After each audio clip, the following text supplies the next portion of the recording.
Hindi lahat ng sugat ay nakikita. May mga sakit na tahimik lang, nakatago sa pilit ng ngiti, sa mga matang kulang sa tulog, at sa mga salitang, okay lang ako. Kahit unti-unti nang nauubos ang lakas ng isang tao. Magmula pagkabata, ay matalik ng magkaibigan sina Crisel at Sheena. Magkapit-bahay sila noon, at halos sabay nang lumaki. Sabay silang naglaro sa kalsada, sabay umuwi mula sa eskwela, at sabay ring nangarap na balang araw, magkakaroon ng magandang buhay. Ngunit habang tumatanda ang tao, hindi lahat ng pangarap ay nananatiling pareho. Naunang nag-asawa si Sheena. Bata pa lamang sila nang makilala nito si Leo. Sa simula ay tila napakabait at maalaga nitong lalaki. Masipag, palabiro, at marunong makisama. Akala ni Sheena, siya na ang lalaking makakasama niya habang buhay. Noong una ay maayos ang kanilang pagsasama. Masaya ang maliit nilang pamilya nang dumating ang panganay nilang anak. Pero habang nadadagdagan ang kanilang mga anak, parang unti-unti ring nagbabago si Leo. Nagsimula sa madalas na pag-inom, kasama ang mga kaibigan nito. Hanggang sa nasundan ang pagsusugal. Hanggang sa naging madalas na ang pag-uwi ng gabi. At kalaunan, halos wala ng perang naiiwan sa bahay. Samantalang si Sheena ay naiwan sa bahay para alagaan ang kanilang mga anak. Gusto man niyang magtrabaho, wala siyang mapag-iiwanan sa mga bata. Ang maliit na perang na ibibigay ni Leo ay halos hindi magkasya sa pang-araw-araw nilang gastusin. Minsan pa nga ay walang naiuuwing pera ang kanyang asawa. Katwiran nito, kulang raw ang kinita. Pero kahit ganoon, hindi nagrereklamo si Sheena. Tinitiis niya ang lahat para sa mga anak niya. Isang hapon, dumaan si Crisel sa bahay ng kaibigan. Pagpasok niya, ay agad niyang napansin ang katahimikan ng bahay. Nasa isang sulok ang dalawa sa mga anak ni Sheena na tahimik na naglalaro gamit ang sirang laruan. Ang bunso naman ay mahimbing na natutulog sa duyan. Nakaupo si Sheena sa lumang silya habang tahimik na nakatingin sa kawalan. "Bes?" tawag ni Crisel. Napalingon ito at pilit na ngumiti. "Ay Bes, nariyan ka pala." Ngumiti si Crisel, ngunit napansin niyang tila namumugto ang mga mata ng kanyang kaibigan. "Umiyak ka ba?" tanong niya. Mabilis na umiling si Sheena. "Hindi puwet lang ako dahil sa mga bata." Pero kilalang kilala ni Crisel ang kaibigan niya. Bata pa lamang sila ay magkasama na sila. Alam niyang may itinatago ito. Napatingin siya sa maliit na mesa sa gilid. May isang mangkok na may kaunting kanin na tuyo. Yun lang. "Bes?" mahina niyang sabi. Hindi sumagot si Sheena. Ilang segundo ang lumipas bago ito tuluyang yumuko. "Dumating si Leo kanina," mahina nitong sabi. "Anong sabi niya?" Tumawa ito ng mahina, ngunit halatang puno ng sakit. "Wala raw siyang pera." Natahimik si Crisel.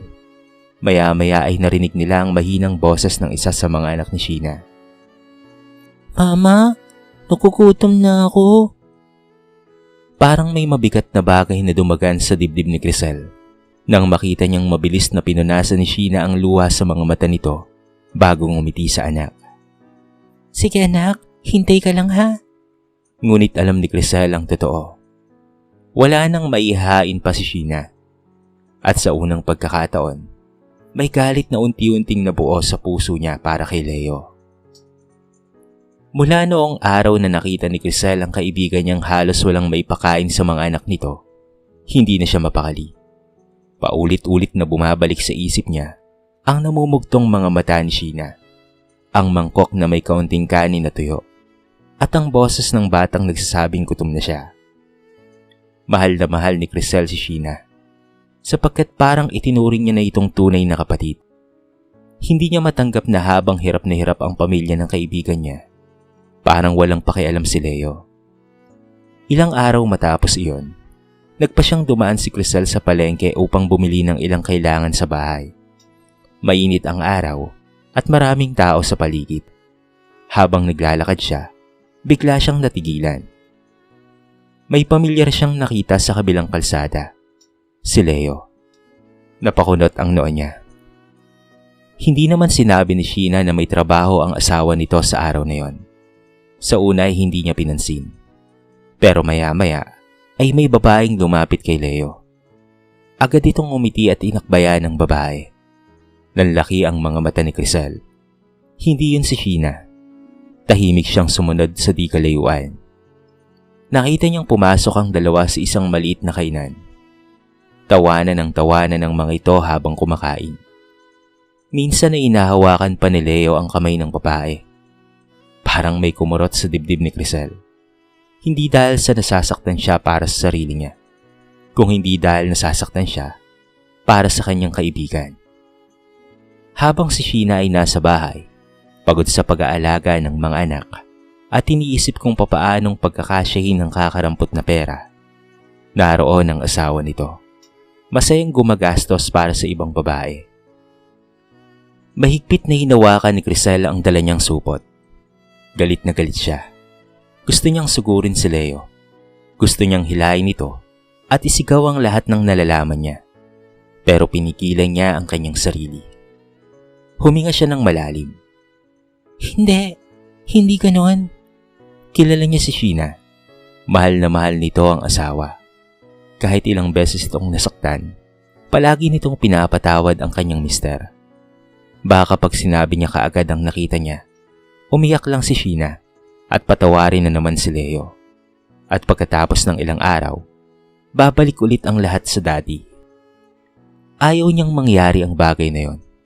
Gusto niyang matulungan ang kanyang kaibigan. Pero papaano? Buong maghapon ay tahimik si Crisel. Hanggang sa makauwi siya ng bahay. Naupo siya sa kama habang hawak ang kanyang cellphone. Hindi niya namalayang ilang minuto na pala siyang nakatitig sa screen. Maya-maya ay pumasok sa isip niya ang isang bagay. Napatingin siya sa larawan ni Sheena at ng mga anak nito sa cellphone niya. Pagkatapos ay naalala niya ang masayang mukha ni Leo habang kasama ang ibang babae. Unti-unting naging seryoso ang ekspresyon niya. Hindi niya gusto ang ideyang pumapasok sa isip niya. Pakiramdam niya, mali iyon. Pero kapag naiisip niya ang mga batang walang makain, parang mas nangingibabaw ang galit at awa. Mabilis niyang binuksan ang social media application. Gumawa siya ng panibagong account. Pumili siya ng larawan ng isang magandang babae mula sa mga random na larawan sa internet. Pinalitan niya ang pangalan. Ilang segundo siyang natigilan habang nakatitig sa screen. Parang may bumubulong sa isip niya na huminto na siya. Pero muli niyang naalala ang umiiyak na si Sheena. At ang batang nagsasabing gutom siya.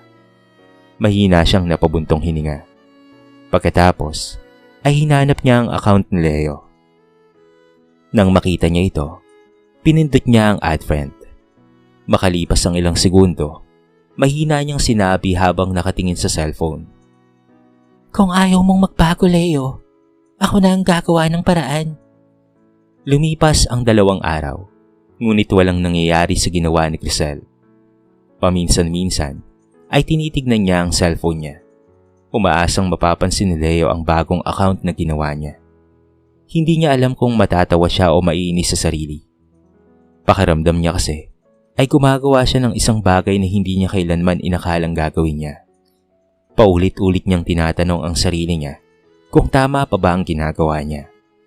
Pero sa tuwing maaalala niya ang kaibigan at ang mga anak nito, nawawala ang pagkaalinlangan niya. Kinagabihan, habang nag-uugas siya ng pinggan, narinig niya ang tunog ng notification sa cellphone niya. Mabilis niyang pinunasan ang kanyang kamay at kinuha ang cellphone. Nanlaki ang mga mata niya.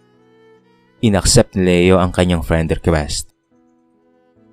At ilang segundo lang ang lumipas. Hello miss, kilala ba kita? Napakagat ng labi si Crisel. Ilang sandali siyang nakatitig sa mensahe. Hindi siya kaagad nag-reply. Pinag-isipan niyang mabuti ang isasagot niya. Pagkatapos ay nag-type siya. Hindi naman. Nakita lang kita sa suggested friend. Reply ni Crisel.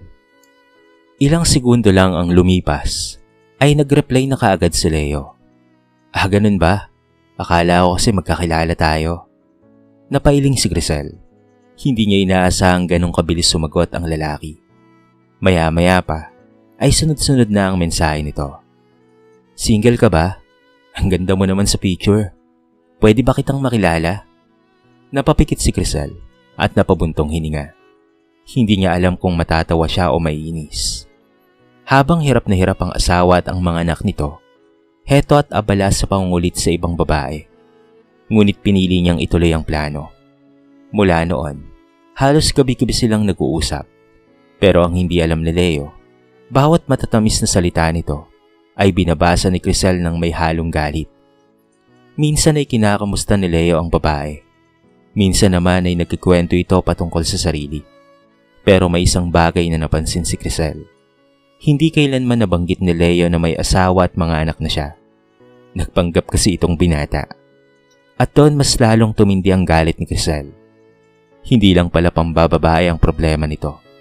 Napakasinungaling pa. Lumipas pa ang mga araw at tila mas naging interesado si Leo. Kahit madaling araw ay nagchat pa rin ito. At kung minsan, halos hindi na natutulog kakahintay ng reply. Isang gabi habang kachat niya si Leo, napansin niyang parang malungkot ang tono ng mensahe nito. Pasensya ka na, medyo wala kasi akong gana ngayon. Nagkunwari si Crisel. Bakit naman? Mabilis ang sagot. May problema lang sa pera. Napailing si Crisel. Napangiti siya ng bahagya. Hindi nang masaya, kung hindi nang mapait. Dahil alam niyang kaya kulang ang pera ni Leo, ay dahil inuuna nito ang bisyo at ang pambababae kesa sa kanyang pamilya. Tahimik siyang nag-isip. Ito na marahil ang tamang pagkakataon. Mabagal siyang nag-type. Ako nga rin eh. Medyo kipit din ako ngayon. Pagkatapos noon, ay inilapag niya ang cellphone sa tabi niya. Hindi siya sigurado kung kakagat si Leo. Lumipas ang ilang minuto, biglang tumunog ang cellphone niya. Kinuha niya iyon at agad na binasa ang mensahe.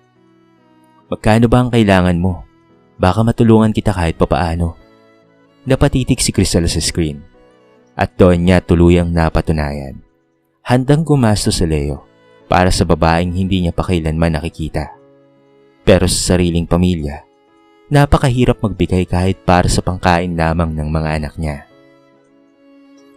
Mula nang unang magpadala ng pera si Leo, nagsimula nang umandar ang plano ni Crisel. Hindi naman kalakihan ang una nitong ipinadala. Kaunting halaga lamang iyon, pero sapat para makabili ng bigas, delata, gatas, at ilang pangunahing pangangailangan ng mga bata. Habang hawak ni Crisel ang perang ipinadala ni Leo, matagal niya itong tinitigan. Hindi siya masaya. Wala siyang nararamdamang tuwa sa nangyari. Ang nasa isip niya lamang ay ang mga batang minsang natulog na gutom. Kinabukasan, maaga siyang pumunta sa palengke. Bumili siya ng mga kailangan at saka dumiretso sa bahay ni Sheena. Pagpasok niya pa lamang sa bakuran, ay nakita niyang naglalaba si Sheena. Namumutla pa rin ito at halatang pagod. Ngunit nang makita si Crisel na may dalang mga supot, agad itong nagulat. Tess, ano yan? Tanong nito. Ngumiti si Crisel at iniabot ang mga dala. Wala, kaunting grocery lang. Nalaki ang mga mata ni Sheena habang isa-isang inilalabas ang laman ng mga supot. May bigas, may gatas, may itlog, may tinapay, may mga delata. Maging ilang tsinelas ng mga bata ay binili ni Crisel. Bes? Halos pabulong nitong sabi. Napansin ni Crisel na namumuo na naman ang luha sa mga mata ng kanyang kaibigan. Huwag ka ngang umiyak. Pero tuluyan ang napaluha si Sheena. Hindi ko alam kung papaano kitang pasasalamatan. Napangiti ng bahagya si Crisel at hinawakan ang kamay nito. Wala yon. Sa loob-loob niya, kung alam lang sana ni Sheena kung saan nanggaling ang perang iyon, ay talaga namang magagalit ito, hindi sa kanya, kung hindi sa asawa. Lumipas ang mga araw at paulit-ulit yung nangyari. Sa tuwing may ipinapadalang pera si Leo sa babaeng kachat nito, agad yung ginagamit ni Crisel para sa pamilya ni Sheena. Unti-unting napupuno ang bahay ng mga kailangan ng mga bata. May mga araw na may baong pagkain ng mga anak ni Sheena. May mga pagkakataong nakakabili sila ng mas maayos na ulam. At matagal nang hindi nararamdaman ni Sheena ang kaunting ginhawang iyon. Pero habang tumatagal, nagsisimula na rin itong magtaka.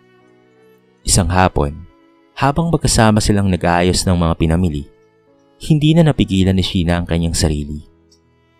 Bes, Mahina nitong tawag. bakit? Saan ba talaga nanggagaling lahat ng ito? Natigilan si Crisel. Ha? Sobra-sobra na kasi ang tulong mo sa amin. Tahimik lamang siya. Napabuntong hininga si Sheena. Buti ka pa.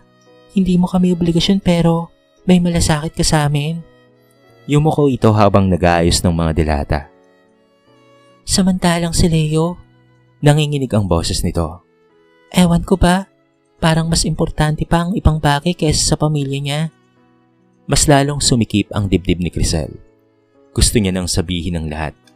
Gusto niya nang sabihin kung gaano kalaki ang panloloko ni Leo. Pero hindi pa. Hindi pa ito ang tamang oras. Kaya pinilit niyang ngumiti. Bes, Mahina niyang sabi. Napatingin si Sheena sa kanya. hayaan mo muna si Leo ha. Nagtataka itong tumingin sa kanya. Ang isipin mo, ang mga anak mo at ang sarili mo. Tahimik lang si Sheena. Ipundar mo ang lahat ng maibibigay ko sa'yo. Mag-ipon ka. Napakunot ang noon nito. Bakit? Saglit na natigilan si Crisel bago siya tumingin sa mga batang naglalaro sa labas. Darating ang tamang oras. Maiintindihan mo rin. At sa unang pagkakataon, isang palaisipan ang naiwan sa isip ni Sheena. Ano ba talaga ang ibig sabihin ni Crisel? Habang unti-unting gumagaan ang buhay ni Sheena at ng mga anak nito, kabaliktaran naman ang nangyayari kay Leo. Mas lalo itong nahuhumaling sa babaeng nakilala niya sa chat. Araw-araw ay hinihintay niya ang mga mensahe nito. Pagkagising sa umaga, cellphone kaagad ang hinahanap niya.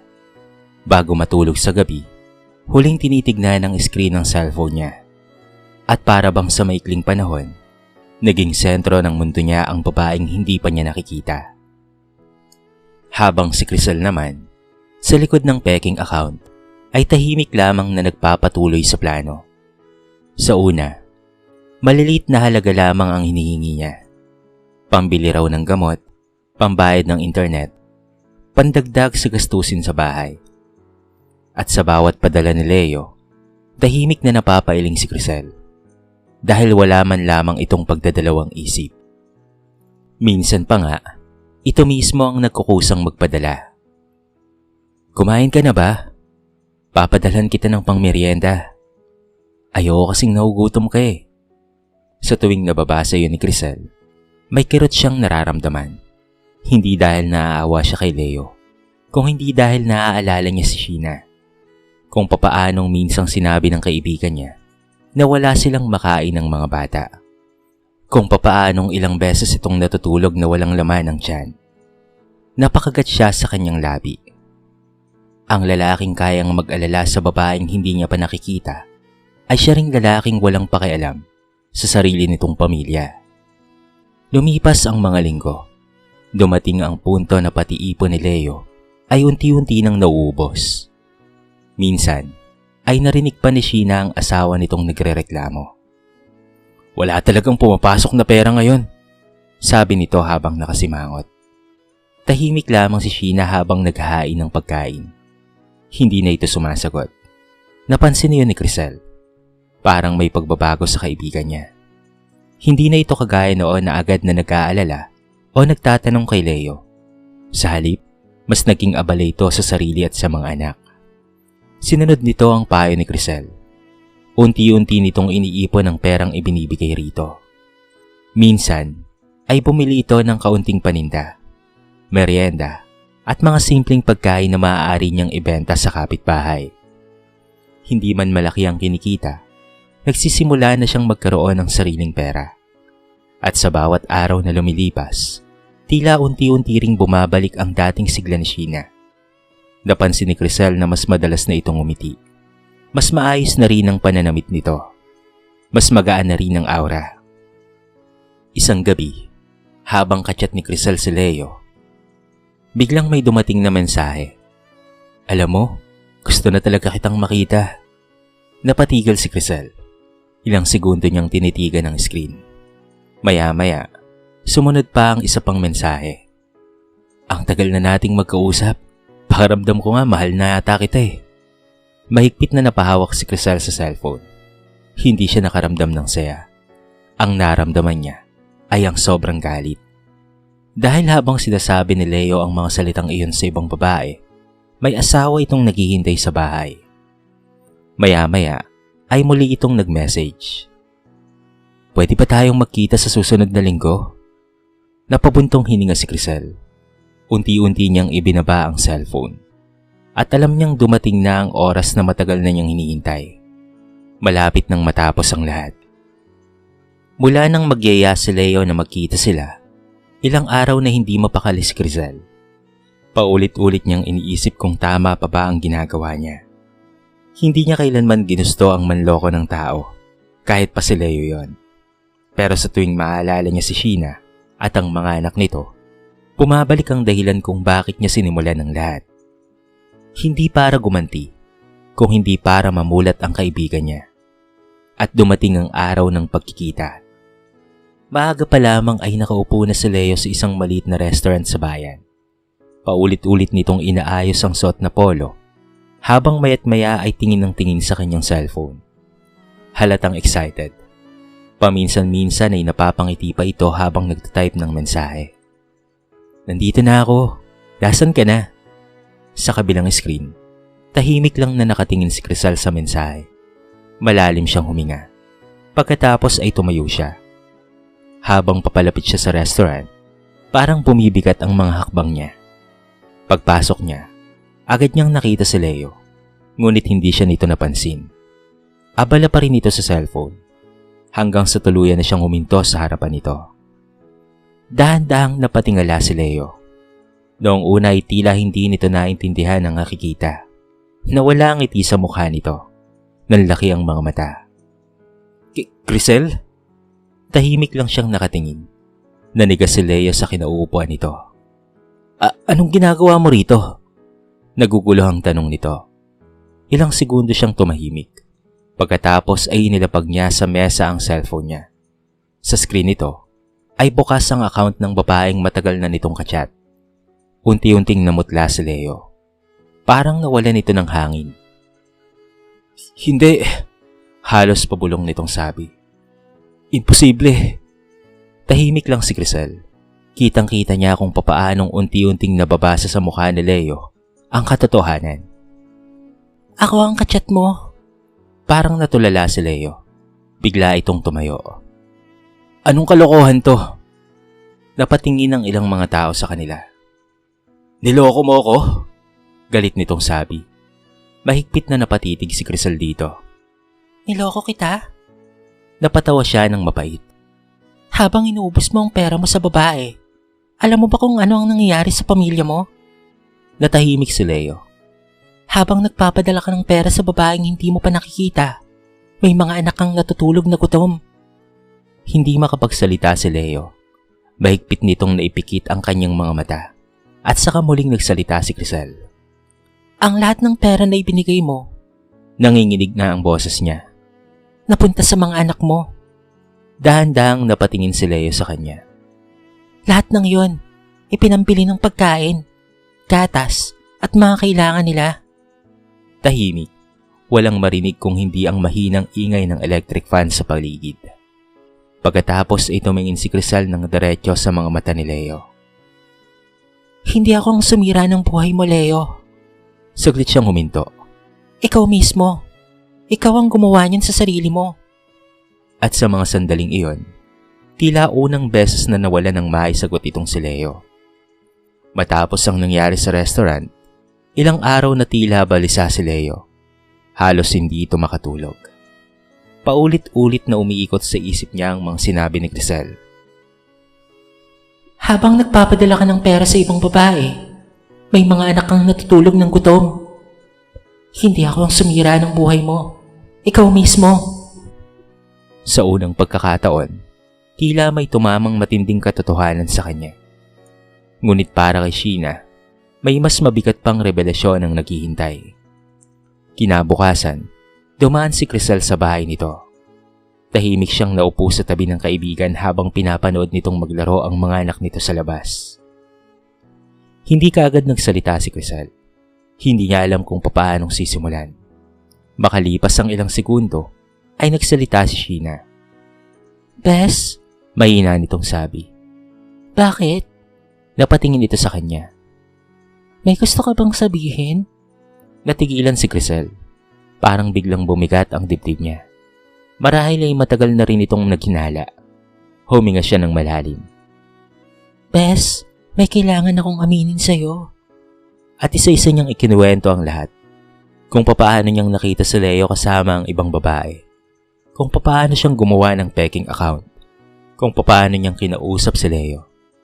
Kung papaanong napunta sa pamilya nito ang lahat ng perang ipinapadala ng asawa. Habang tumatagal ang kanilang kwentuhan, unti-unting namumuo ang luha sa mga mata ni Sheena. Tahimik lamang itong nakikinig. Hanggang sa matapos si Crisel. Yumuko siya. Galit ka ba? Ilang segundo ang lumipas. Walang sumasagot. Hanggang sa maramdaman niya ang kamay ni Sheena na humawak sa kanya. Napatingin siya rito. Umiiyak si Sheena. Pero hindi galit ang makikita sa kanyang mga mata. Kaya pala, Mahina nitong sabi. kaya pala paulit-ulit mo sinasabing mag-ipon ako. Hindi nakapagsalita si Crisel. Bes, Nanginginig ang boses ni Sheena. ginawa mo ang lahat ng yun para sa amin. Umiling si Crisel. Ginawa ko yun dahil ayokong nakikita kayong nahihirapan. Tahimik silang dalawa. Maya-maya ay napatingin si Crisel sa mga batang masayang naglalaro sa labas. Pagkatapos ay humarap siya kay Sheena. Bes, Mahina niyang sabi. hindi na magbabago si Leo. Napababa ng tingin si Sheena. Matagal mo nang tinitiis ang lahat. Mahigpit nitong pinunasan ng mga luha niya. Hindi mo kailangang manatili sa taong araw-araw kang pinapahirapan at niloloko. Napapikit si Sheena. Sa dami ng taon na tiniis niya ang sakit, takot, at pag-asa na balang araw ay magbabago si Leo, ngayon niya lang naisip ang isang bagay. Papaano naman siya? Paano naman ang mga anak niya? Lumipas ang mga buwan, kasama ang mga anak. Iniwan ni Sheena si Leo ng walang pag-aalinlangan. Gamit ang perang naipon niya at maliit na negosyo, unti-unti silang nakabangon. Mas naging maayos ang buhay nila. Mas naging masaya ang mga bata. At si Sheena, unti-unting bumalik ang dating sigla at ngiti sa kanyang mukha. Samantalang si Leo ay naiwang mag-isa. Wala ang mga anak, wala ang pamilya. At sa uli, doon niya naunawaan na ang pinakamahalagang bagay na pinabayaan niya ay hindi pera, kung hindi ang pamilyang minsang handang mahalin siya ng buong buo. Minsan, ang paglayo ay hindi pagtalikod sa pamilya. Minsan, ito ang paraan para mailigtas ang sarili at ang mga taong mahal mo. 2 taon ang lumipas. Marami nang nagbago sa buhay ni Sheena. Ang dating bahay na puno ng katahimikan at pag-aalala ay napalitan ng tawanan ng mga bata at mas magaan na pakiramdam. Hindi man marangya ang buhay nila ngayon, pero sapat na yon para masabi niyang payapa na sila. Sa tulong ng naipon niyang pera at sa sipag na natutunan niyang paunti-unting buuin, lumaki ang maliit niyang negosyo. Ang simpleng paninda noon sa harap ng bahay ay nadagdagan hanggang sa magkaroon siya ng maliit na tindahan. Hindi naging madali ang lahat. Maraming gabi ang kulang ang tulog niya. Maraming araw ang pagod ang katawan niya. Pero sa bawat hirap, iba ang pakaramdam dahil alam niyang ginagawa niya yon para sa mga anak niya. At higit sa lahat, para sa kanyang sarili. Isang hapon, habang nag-aayos siya ng mga paninda sa tindahan, may pamilyar na boses siyang narinig. Bes, Napalingon siya. At agad siyang napangiti, sapagkat si Crisel yon. Katulad ng dati, may dala na namang mga supot at nakangiti habang papalapit. Napailing si Sheena at natawa. Ikaw talaga? Hanggang ngayon ay may dala ka pa rin? Napatawa si Grisel. Nasanay lang. Nagyakapan silang dalawa. Pagkatapos ay naupo sila sa labas ng tindahan habang pinapanood ang mga batang masayang naglalaro. Tahimik silang dalawa sa loob ng ilang segundo. Maya-maya ay nagsalita si Sheena. Alam mo, Bes? Napatingin si Grisel sa kanya. Noong una, galit ako sa sarili ko. Bakit naman? Kasi nayaan kong paulit-ulit akong masaktan. Tahimik lang si Grisel. Pakiramdam ko noon, kapag iniwan ko si Leo, talo ako. Napatingin si Sheena sa mga anak niya. Pero mali pala ako. Ngumiti siya. Hindi pala pagkatalo ang umalis sa taong sumira sa'yo. Saglit na natahimik si Grisel. Pagkatapos ay ngumiti siya. Masaya ako para sa'yo. Napaluwa si Sheena ngunit napangiti rin. Hindi ako makakarating dito kung wala ka, Bes. Umiling si Grisel. Hindi. Ikaw ang gumawa niyan, Bes. Nandito lang ako para sumuporta.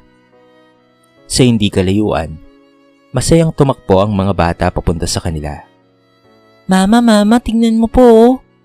Sabay silang napangiti. At sa mga sandaling iyon, naisip ni Sheena ang isang bagay. May mga taong dumarating lamang sa buhay natin, hindi para manatili sa unahan, kung hindi para tahimik tayong alalayan habang unti-unti tayong pumabangon. At minsan, ang taong nagligtas sa atin ay hindi ang taong mahal natin, kung hindi ang kaibigang hindi tayo iniwan noong wala nang gustong manatili. Sa kwentong ito ay marami tayong mapupulot na aral. Ang tunay na pagmamahal ay hindi lamang nasusukat sa pananatili, kung hindi sa pagrespeto, pananagutan, at pagpapahalaga sa pamilya. Walang taong dapat manatili sa isang relasyon na puro sakit lamang, panloloko, at pagpapabaya ang dulot. Ipinapakita rin ng kwento na ang tunay na kaibigan ay hindi lamang kasama sa masasayang panahon, kung hindi handang tumulong at tumalalay sa oras ng pinakamabigat na pagsubok. Ngunit mahalaga ring tandaan na ang pagsisinungaling at panloloko ay maaaring magdulot ng mas malaking problema. Ang mas mahalagang mensahe ng kwento ay ang pagkakaroon ng lakas ng loob na piliin ang sarili at ang kapakanan ng mga anak kaysa manatili sa sitwasyong patuloy na sumisira sa iyong pagkatao. Dahil minsan, ang pagbitaw ay hindi kahinaan. Ito ang simula ng mas maayos at mas mapayapang buhay. Dito na po nagtatapos ang ating maiksing kwento sa araw na ito. Sana po ay nagustuhan nyo. At sana po ay kinapulutan nyo ng maraming aral. Kayo mga kabarangay, ano ang masasabi nyo sa ating kwento? I-comment nyo naman po sa baba ang inyong mga reaksyon at babasahin natin ang lahat ng yan. I-comment nyo na rin kung taga saan kayo para naman malaman ko kung hanggang saan nakaabot ang video na ito. Paki-like and share na rin po ang ating kwento para mapakinggan rin ng iba. At kung bago ka pa lamang sa ating channel, baka naman pwedeng pakihit ang subscribe button at bell notification button para palagi kang updated sa mga bago nating upload na katulad nito. So paano mga kabarangay?